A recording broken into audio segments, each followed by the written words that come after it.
Hi, in front of me is Samsung Galaxy A52 and today I would like to show you how you can download pictures from Instagram app.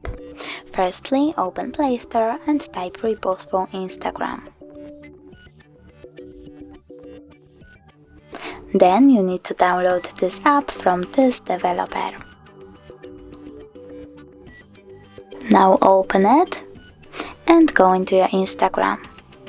Select the photo that you want to download, for example that one, and click at the three dots at the top right corner of it. Select Share To, tap on Repost tab, and go back to it.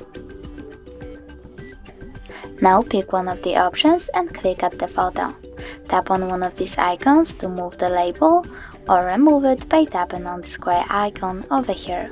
Now tap the middle button, and when I go into my gallery, I can see that photo was successfully downloaded.